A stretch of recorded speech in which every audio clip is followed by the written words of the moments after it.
एक चिड़िया जो खिज़ां के दिनों में पैदा हुई थी, अब मौसम गर्मी का उरूज हो चुका था और दुनिया खुश्की का शिकार हो गई थी। सूरज की तपिश एक बहुत बड़ी मसला बन चुकी थी और पानी की तलाश मुश्किल हो गई थी। चिड़िया ने बहुत कोशिश की थी उसे पानी का मरकज तलाश करे।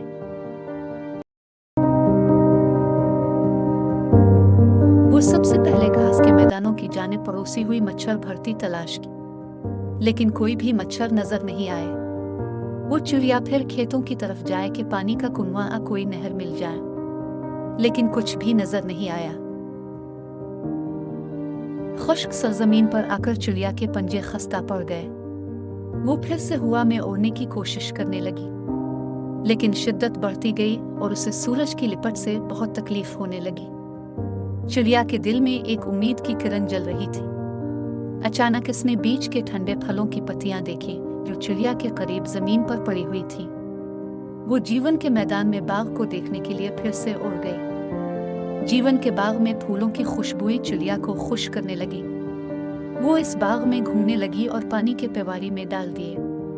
चिड़िया ने पानी की सतह पर पानी के फूलों को देखा तो उसके चेहरे पर मुस्कान खुल गई। खुश्की की लड़ाई में चिड़िया फंस गई थी, लेकिन ये उम्मीद की किरण ने इसे पानी तक पहुंचा दिया। उसने एहसास किया कि खुदा ने इसे इस बाग की तरफ भिजवा दिया था।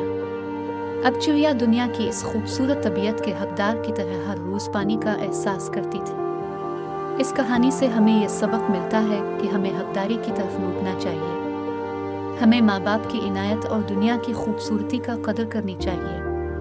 कभी भी उम्मीद ना उम्मीद नहीं होनी चाहिए, क्योंकि कहीं ना कहीं हमें राह मिल ही जाती है और जिंदगी को जिंदा रखती है।